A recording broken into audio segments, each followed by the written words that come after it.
नमस्कार दोस्तों, आज बात करेंगे व्यक्तित्व के सिद्धांत के बारे में। अगर आपने इस चैनल को सब्सक्राइब नहीं किया तो सब्सक्राइब करें। सब्सक्राइब करने से आप मेरे से जुड़ जाते हैं। तो शुरू करते हैं व्यक्तित्व के सिद्धांत। मनुष्य का व्यक्तित्व को देखा जाए तो वह बहुत से कारणों के फलस्वरूप निर्मित हुआ है। व्यक्तिगत धारणाओं के आधार पर व्यक्तित्व के अनेक सिद्धांत दिए गए हैं, जिसे देखते हैं। व्यक्तित्व के सिद्धांत में प्रकार सिद्धांत, मनोविश्लेषणात्मक सिद्धांत, आलपोर्ट का सिद्धांत, प्रतिकारक प्रणाली सिद्धांत, मुर्रे का सिद्धांत को देखेंगे। प्रकार सिद्धांत सेल्डन का है। सेल्डन ने व्यक्तित्व के 3 प्राथमिक आकार बताए। गोलाकृति, इसमें मानव के गोल गर्दन मांसपेशियों से पूर्ण विकसित होते हैं। दूसरा लंबाकृति, इसमें व्यक्तित्व में केंद्रीय स्नायु संस्थान के मांसपेशी तंतु विकसित अर्थात लंबे होते हैं। तीसरा इन्होंने बताया आयताकृति। ऐसे व्यक्तित्व वाले व्यक्ति इनमें हड्डियां तथा मांसपेशियों का विकास परिलक्षित होता है। प्रकार सिद्धांत के अंतर्गत ही मनोवैज्ञानिक गुण सिद्धांत का विश्लेषण मनोवैज्ञानिक जुंग ने किया।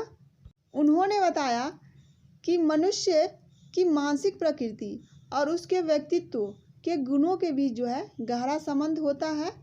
इसके आधार पर उन्होंने 2 प्रकार के व्यक्तित्व वाले बताए, एक बहिर्मुखी व्यक्तित्व वाले व्यक्ति और दूसरा अंतर्मुखी व्यक्तित्व वाले व्यक्ति। यह है मनोविश्लेषणात्मक सिद्धांत। इस सिद्धांत के प्रतिपादक सिगमंड फ्रायड हैं। फ्रायड के अनुसार व्यक्तित्व का निर्माण ईड, ईगो तथा सुपर ईगो के द्वारा हुआ है। ईड वह अचेतन मन है। ये शीघ्र तृप्ति चाहती है कि जो भी काम हो वह जल्दी हो जाए। ईगो वह चेतना, इच्छा शक्ति, बुद्धि और तर्क है। और सुपर ईगो यह आदर्शों से निर्मित होता है। तो ये मनोविश्लेषणात्मक सिद्धांत है। आलपोर्ट ने जो अपना सिद्धांत दिया वह लक्षण सिद्धांत के अंतर्गत है। आलपोर्ट के अनुसार व्यक्तित्व वंशानुक्रम तथा वातावरण व्यक्तिक भेद पर आधारित है।